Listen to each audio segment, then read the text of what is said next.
Bonjour à tous et bienvenue dans ce nouveau dialogue en live de la Web TV Leclerc et vous consacré à l'univers de bébé. Alors aujourd'hui nous recevons Maud Desmains. Bonjour Maud. Bonjour.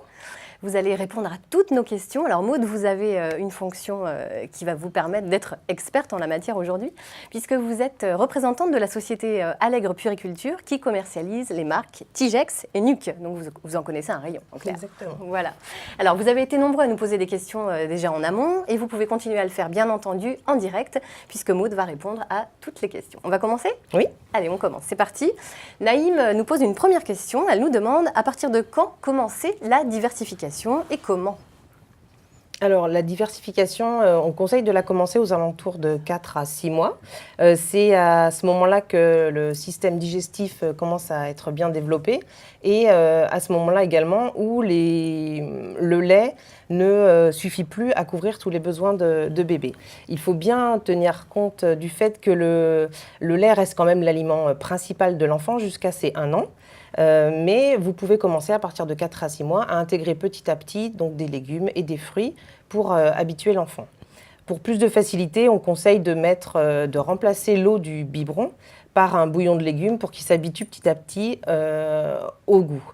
On conseille également d'intégrer des légumes, des nouveaux légumes et des nouveaux goûts qu'une fois aux alentours de 3-4 jours, un nouveau légume tous les 3-4 jours afin qu'il s'habitue au goût et qu'il puisse le découvrir pleinement et s'habituer à ce nouveau goût.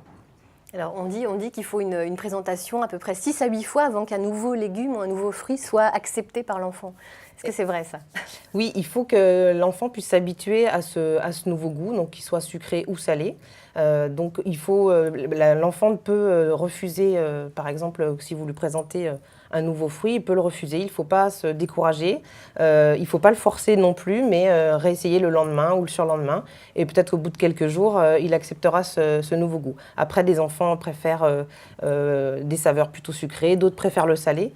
Donc il ne faut pas d'inquiétude sur le sujet, il faut persévérer sans forcer l'enfant. D'accord, c'est justement alors le sens de la question qui suit, puisqu'Amy nous dit « Bonjour, ma fille de 8 mois mange bien la purée de légumes à la cuillère, mais refuse la compote. Elle a essayé divers fruits et les yaourts, divers parfums testés aussi. Elle essaye de lui donner dans le biberon, en diluant avec de l'eau pour que ce soit moins épais. Est-ce que ça, c'est une bonne solution ? Oui, c'est une très bonne solution. C'est ce qu'on conseille de faire pour faciliter la diversification alimentaire, c'est de mettre un petit peu de bouillon de légumes ou un peu de compote mélangée au lait afin que l'enfant s'habitue petit à petit à ce nouveau goût sans être complètement perdu parce que c'est vrai qu'il est habitué à son lait. Donc là, il a des nouvelles saveurs qui vont lui être proposées dans l'eau, dans le lait du biberon. Donc c'est effectivement une très bonne solution. Il faut simplement s'armer de patience pour que l'enfant puisse s'habituer. D'accord. Alors Mélanie, maintenant une question de Mélanie qui nous dit « Bonjour, mon bébé a 5 mois, puis-je commencer à faire la transition biberon-gobelet ? Les tasses avec paille sont-elles un bon moyen de commencer ?» Alors, c'est effectivement le bon moment.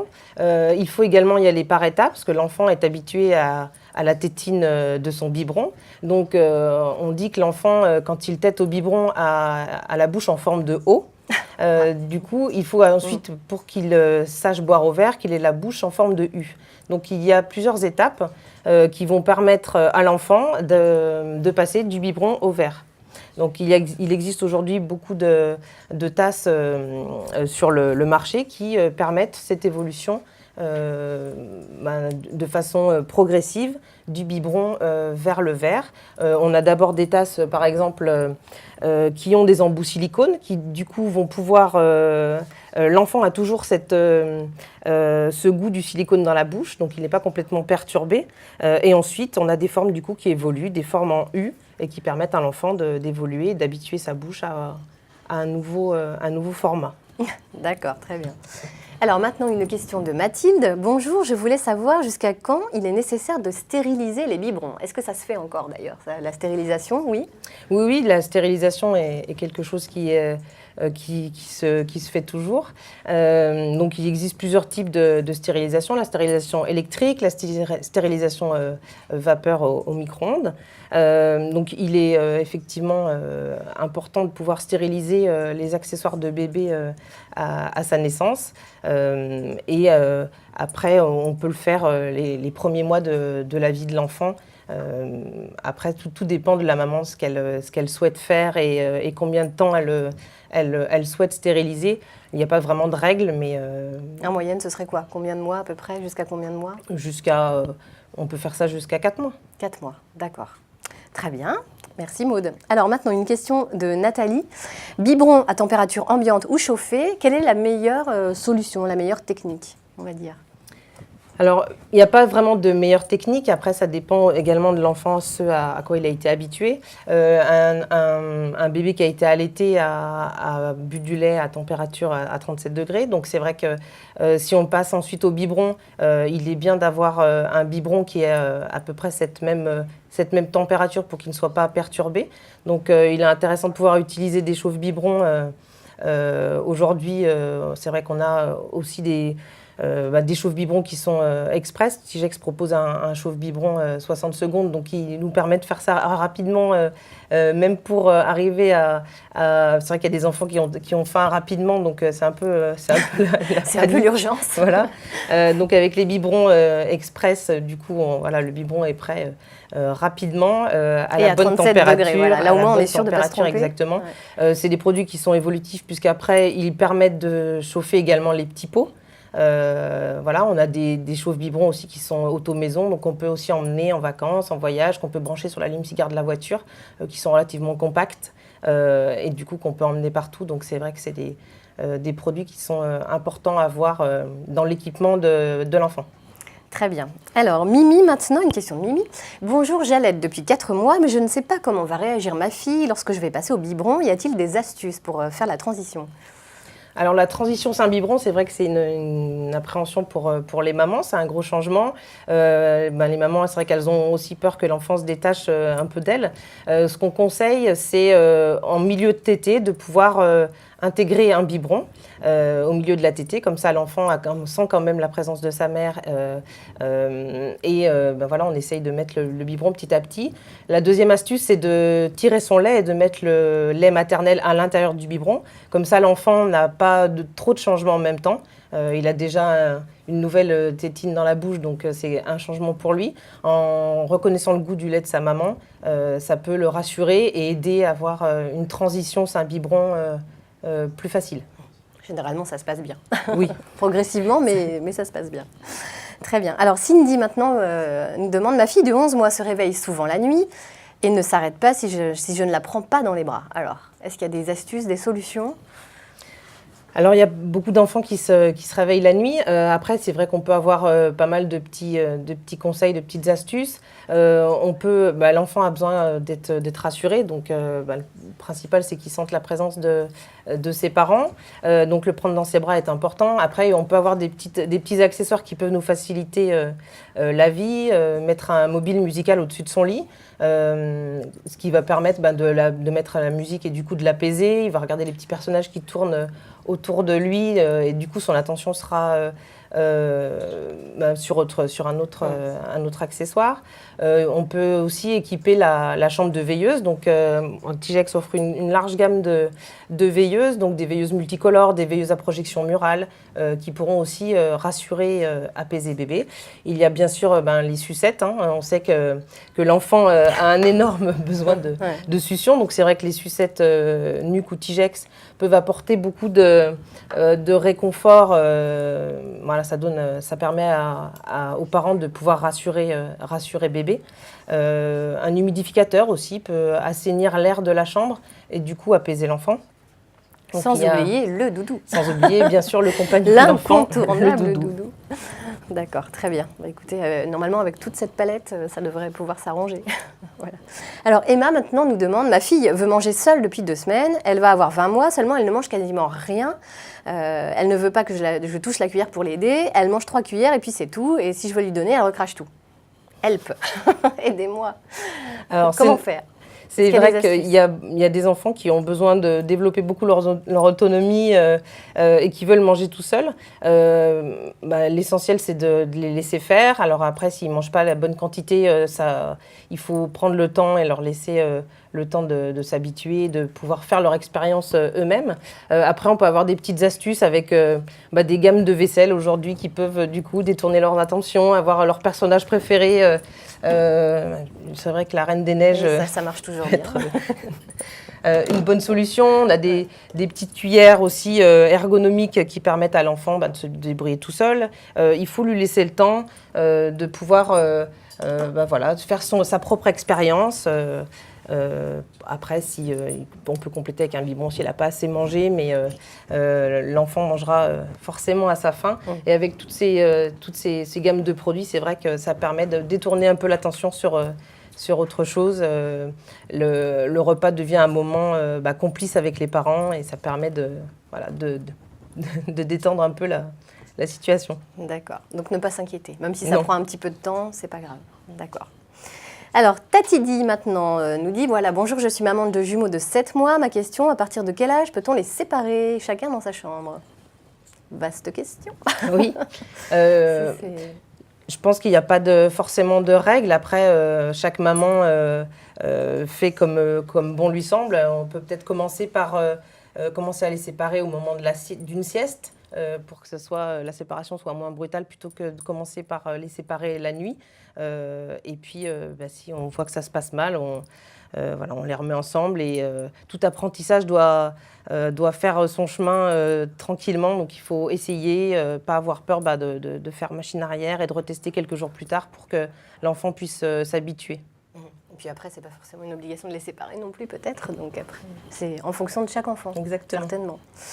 Alors, Caroline nous demande, je vais bientôt avoir un bébé et je vais commencer à acheter les équipements. Mais quand je vois le nombre de biberons différents, je suis perdue. Comment choisir? Quels sont les critères à retenir pour choisir un biberon? Alors, le choix du biberon est important, mais le choix le plus important, c'est la tétine. L'objectif est de trouver la tétine qui va convenir à l'enfant. Donc, on a plusieurs types de tétines sur le marché, des tétines physiologiques et des tétines anatomiques ou des tétines à bourron.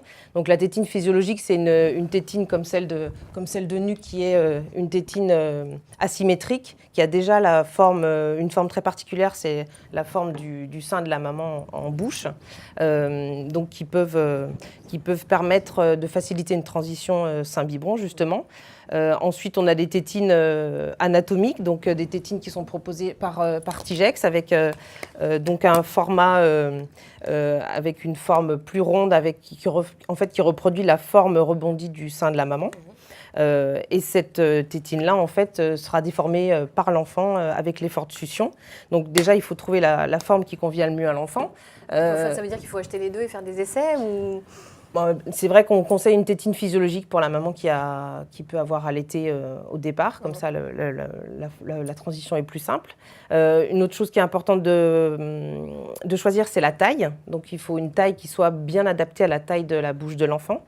Donc il existe plusieurs tailles aujourd'hui sur le marché, parce que la cavité buccale de l'enfant évolue avec son âge et du coup les tétines sont adaptées à cette taille-là. Autre chose importante, c'est de choisir la matière aussi. Donc silicone ou latex. Donc le latex, c'est vrai que c'est un matériau qu'on conseille pour les enfants qui ont du mal à téter, parce que c'est un matériau qui est plus souple, du coup qui va permettre de faciliter la prise de biberon. Le silicone est une matière un peu plus dure, donc c'est plutôt pour les bébés gloutons, pour éviter qu'ils mangent trop vite.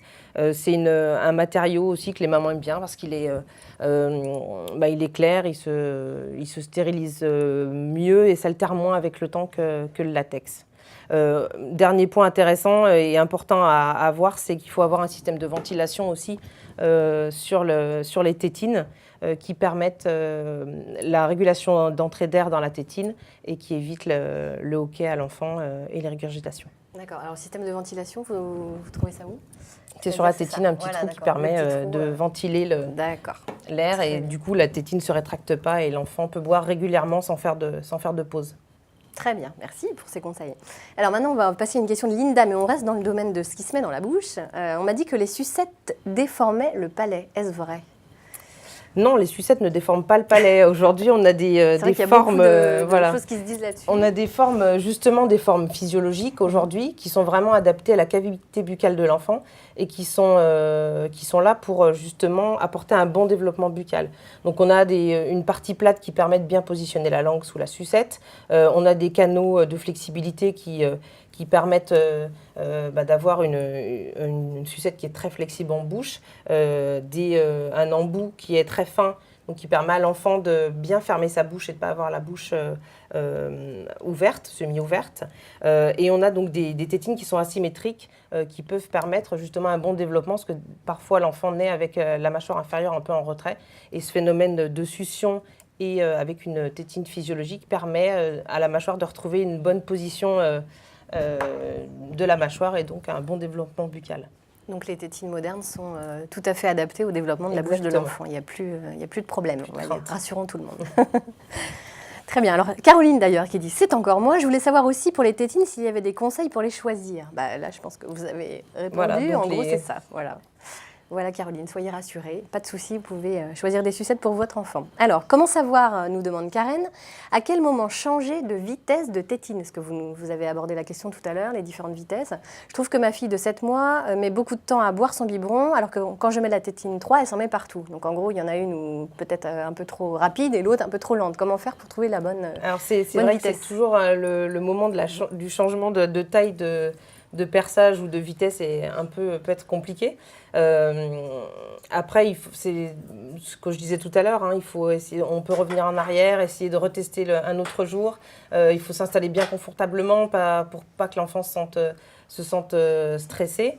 Et puis y aller progressivement. Après, il faut voir effectivement des différents perçages. Il existe aujourd'hui beaucoup de types de perçages sur les tétines. On a des perçages pour les liquides les liquides épais, on a des perçages pour même des céréales aujourd'hui. Donc il faut vraiment trouver le perçage adapté, donc essayer plusieurs types de perçages et ce qui est le plus adapté à l'enfant. Mais c'est vrai qu'il faut prendre le temps de pouvoir les habituer à ça. Et peut-être un peu tâtonner par moment, mais bon, c'est pour le bien-être de l'enfant au fur et à mesure. D'accord. Merci. Alors, ensuite, comment savoir Ah non, pardon, Karen, c'est fini, nous avons répondu. C'était Charlène maintenant. Mon bébé a 6 mois et dedans, est-ce que je dois les brosser? Alors là, grande question. Aujourd'hui, on a il existe notamment chez Tigex un kit dentaire éducatif, donc on a des petits accessoires, notamment un doigt en silicone qui permet de brosser un peu les dents, et surtout ce qui va être important, c'est d'habituer l'enfant à ce rituel de brossage de dents.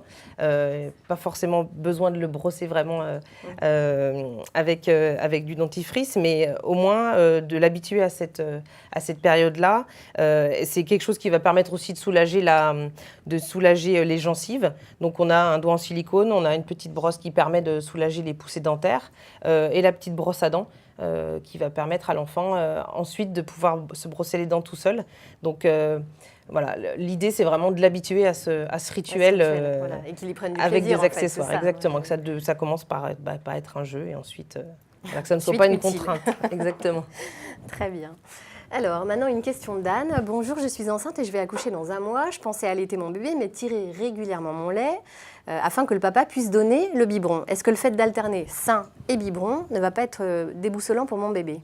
C'est une très bonne question, ça. C'est vrai qu'il y a de plus en plus de mamans qui souhaitent également faire partager au papa ce plaisir. C'est une crainte, effectivement, que peuvent avoir beaucoup de mamans allaitantes.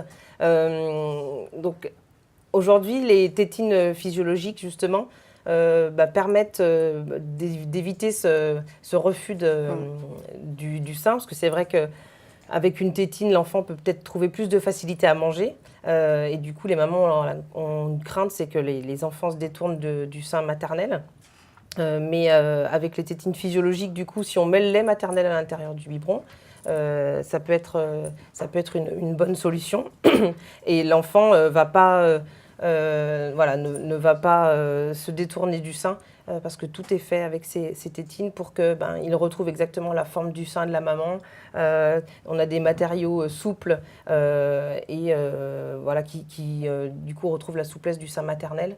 Donc pas de crainte, vous pouvez laisser donner le biberon par papa, comme ça.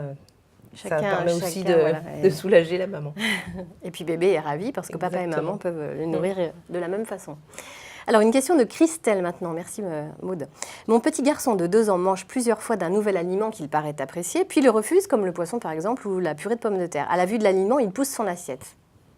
Que faire? Comment se comporter dans ces cas-là? Est-ce qu'il faut insister? Alors, non, je pense qu'il ne faut pas forcer l'enfant. Il peut avoir testé un nouvel aliment, un nouveau légume qui lui plaît. Et puis, au bout de quelques jours, voilà, si vous avez intégré un nouveau goût, peut-être qu'il va préférer ce nouveau goût, ce nouveau légume. Donc, l'idée, c'est de ne pas les forcer, c'est d'essayer un autre légume, un autre goût, et de retenter dans quelques jours de redonner ce fameux légume qu'il rejette. Pour pouvoir le réhabituer et le réintégrer. Après, c'est vrai que les enfants évoluent vraiment chacun à leur propre rythme. Donc il faut être à l'écoute de leur rythme, pas les forcer, les laisser faire leur apprentissage eux-mêmes. Il finira bien par remanger de ce légume. Ouais. Et puis, comme je le disais tout à l'heure, après, on a des gammes de vaisselle qui peuvent permettre de l'attention de l'enfant. Voilà, intégrer une part de jeu dans l'alimentation. Quoi. Alors, donc, faire l'avion ou l'hélicoptère pour emmener l'aliment, ça peut aussi être une bonne solution, peut-être. Alors, si ça marche, essayez. Merci, en tout cas, Maud. Alors, maintenant, une question de Lucie. Ma fille a les dents qui poussent, donc des poussées dentaires. Comment la soulager? Alors, il y a plusieurs choses qui peuvent permettre de soulager les poussées dentaires. On a aujourd'hui des anneaux de dentition, notamment dans la gamme Tigex, mignon, ça. avec des parties réfrigérantes qu'on peut placer au frais et qui, du coup, c'est vrai que le froid sur la poussée dentaire va soulager l'enfant. C'est des anneaux de dentition aussi qui ont des petites aspérités qui vont pouvoir permettre de masser la gencive aussi, en plus de la refroidir. Donc, tous ces accessoires-là qui sont aujourd'hui des véritables jeux vont pouvoir permettre à l'enfant de soulager lui-même les poussées dentaires. C'est vrai que c'est des périodes qui sont difficiles à gérer, donc on a vraiment plusieurs offres qui peuvent être très ludiques et soulager l'enfant. Très bien. Alors Lilou maintenant nous dit « Bonjour, mon bébé a 2 mois. Après son dernier biberon de la soirée, il s'endort dans nos bras. Mauvaise habitude, elle se corrige elle-même. Et donc il dort dans la même chambre que nous, dans son berceau. Et vers 4 heures du matin, il s'agite et pousse des petits gémissements. Est-ce normal qu'il soit agité comme ça ?» Oui, il y a beaucoup d'enfants qui se réveillent pendant la nuit. Ils ont besoin d'être rassurés. C'est vrai que la séparation peut être difficile d'avec ses parents ou d'avec sa maman. Donc l'objectif, c'est de le prendre dans ses bras, de le rassurer, de le bercer, lui donner une sucette peut-être pour qu'il sente du réconfort, lui ramener son doudou, mettre une veilleuse ou remettre un petit peu de musique pour pouvoir l'apaiser. Donc il y a plein de petites astuces comme ça qui vont permettre de rassurer l'enfant, de lui apporter un sommeil plus serein, mais c'est tout à fait normal que l'enfant puisse se réveiller pendant la nuit à ces âges-là. D'accord. Alors Gwen nous pose à peu près le même type de questions.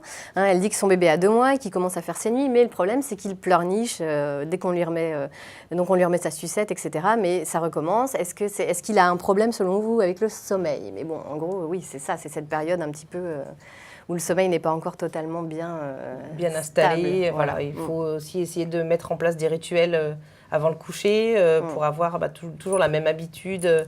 C'est important ça, vraiment qu'il y ait une régularité Oui, je pense. L'enfant a besoin d'avoir des points de repère. Donc, si on instaure un rituel du coucher avec la petite histoire, on le berce dans les bras, on lui donne sa sucette, on le pose dans son lit, on lui masse le dos, on lui met sa petite musique. L'enfant, quand il va commencer il va prendre l'habitude à ça. Il va se dire, voilà, c'est l'heure d'aller dormir. Donc, il va s'apaiser et il comprend que c'est le moment de se séparer de ses parents et de trouver son sommeil. Donc oui, le rituel du coucher est très important. Après, il ne faut pas que ce rituel soit trop long, parce que sinon c'est problématique aussi. Mais voilà, des petites astuces et des petites choses répétitives où l'enfant va pouvoir retrouver ses repères. Très bien. Alors maintenant, une question de Marilyn. Mon petit garçon de 16 mois ne parvient pas à manger avec des morceaux. Seul le râpé, le jambon coupé et les vermicelles lui conviennent. Tout doit être préalablement écrasé ou presque, car sinon il vomit. Est-ce normal ou dois-je insister? Alors, c'est vrai que... Il y a beaucoup d'enfants comme ça qui refusent les morceaux ou... Il y a c'est vrai que... Il y a beaucoup d'enfants comme ça qui refusent les morceaux ou... Oui, ça peut ça peut arriver. Alors après, c'est pas grave s'ils ne mangent pas de morceaux à l'âge où ils devraient manger des morceaux. Ce qu'il faut, c'est laisser une texture lisse jusqu'à ce qu'il l'accepte. Et les morceaux, il faut les intégrer petit à petit. Aujourd'hui, si la maman fait ses repas elle-même, on a notamment un robot cuiseur qui nous permet qui a 2 vitesses de mixage, donc qui permet d'avoir une texture très lisse pour le début de l'apprentissage de la diversification alimentaire, et qui ensuite a une fonction où c'est mouliné moins finement, et ce qui permet d'avoir des grumeaux sans tout de suite avoir des morceaux, mais avoir des textures un peu plus épaisses, qui va permettre de l'habituer à avoir des textures moins lisses en bouche. Donc il faut y aller pas à pas, voilà, tout en douceur. Il faut que l'enfant s'adapte à son rythme. D'accord. Alors, une question de Gwen maintenant. Bonjour, mon fils de 2 mois va aller à la crèche au début du mois d'octobre car je reprends mon travail et je vais devoir le réveiller pour qu'on soit à l'heure à la crèche. Alors, elle demande, est-ce qu'il faut que je commence quelques semaines avant pour qu'il s'habitue à être réveillé? À votre avis? C'est vrai qu'on dit qu'il est important de laisser vraiment dormir l'enfant, pas trop le déranger. Après, si elle se sent plus à l'aise de l'habituer, on peut le faire. Mais c'est vrai que l'enfant, dans tous les cas, s'adaptera à ce nouveau rythme.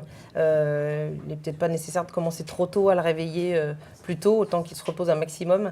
Les enfants, ça s'adapte vraiment facilement, et c'est vraiment la maman comme elle le sent, comme elle peut le sentir, et puis comme l'enfant peut le recevoir également. Donc si on voit que ça le dérange, on le laisse un petit peu dormir, mais dans tous les cas, il faudra le lever le jour J.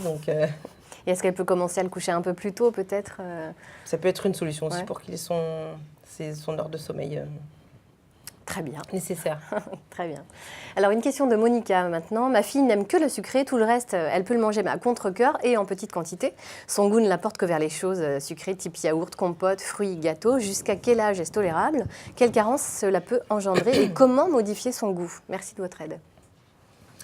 Alors, c'est vrai qu'il y a des enfants qui préfèrent le sucré. C'est des goûts qui sont plus faciles à assimiler. Après, on a des légumes type les carottes qui ont un petit goût sucré, qui peuvent permettre d'avoir une bonne transition et d'intégrer plus facilement du légume dans l'alimentation. Il n'y a pas forcément de règle pour l'âge. C'est vrai qu'il faut voir peut-être avec son pédiatre ce qu'il nous conseille, mais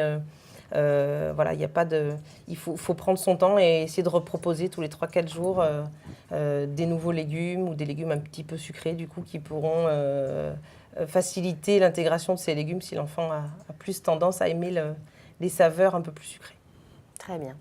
Alors, on va passer à une question d'Audrey. J'ai commencé la diversification depuis presque 3 semaines avec mon bébé de 5 mois et demi et je continue de l'allaiter. Elle a très bon appétit, elle se réveille toujours la nuit pour téter. Je ne veux pas lui donner de lait maternisé, puis je lui donner une soupe ou un yaourt le soir pour la caler.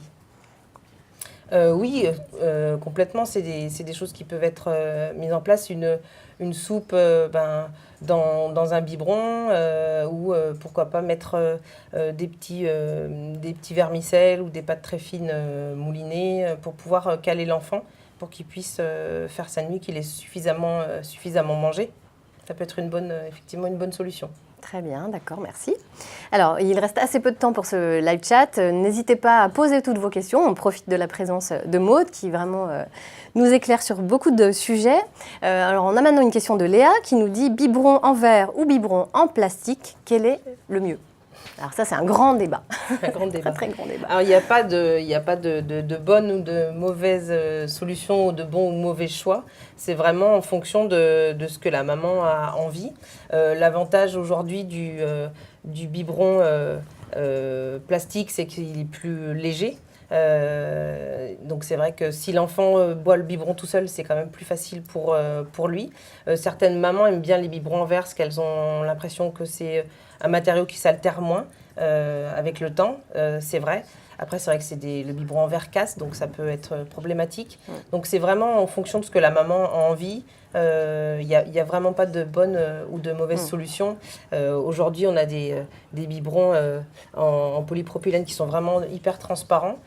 Donc on a l'impression que c'est comme du verre. Voilà, les biberons plastiques comme ceux-là, c'est vrai qu'ils proposent une ouverture large qui facilite le remplissage du biberon, qui facilite le nettoyage.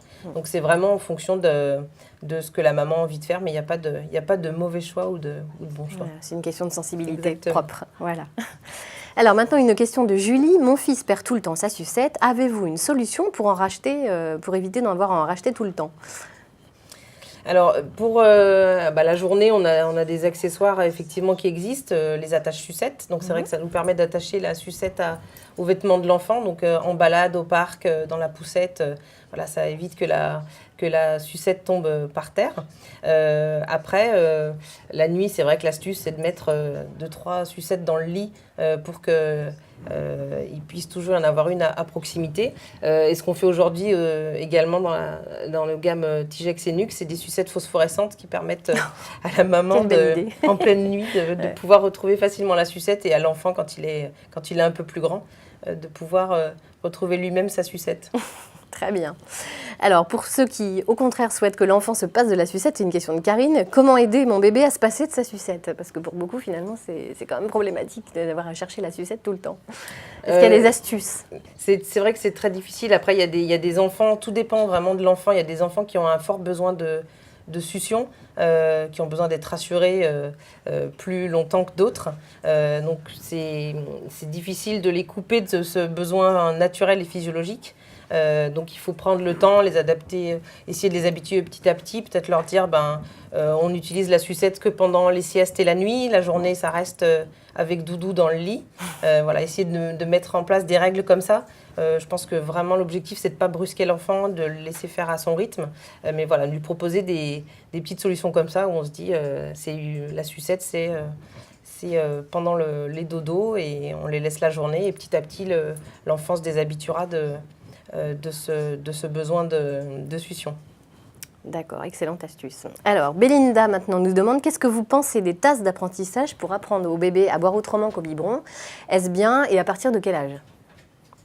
Alors, on peut, effectivement, c'est des très bonnes solutions, ces tasses d'apprentissage, parce que comme je vous le disais tout à l'heure, elles nous permettent d'aider bébé à passer du biberon au verre. Donc, c'est vrai que la tasse est vraiment un élément important dans le développement de l'enfant. C'est un élément aussi qui lui permet d'être plus autonome et de pouvoir boire tout seul. Donc, on peut commencer au moment de la diversification alimentaire avec un petit peu d'eau au fond d'une tasse. Aujourd'hui, on a des tasses qui sont ultra ergonomiques et qui ont des petites poignées, donc qui permettent à l'enfant de se débrouiller tout seul. Voilà, des produits très colorés.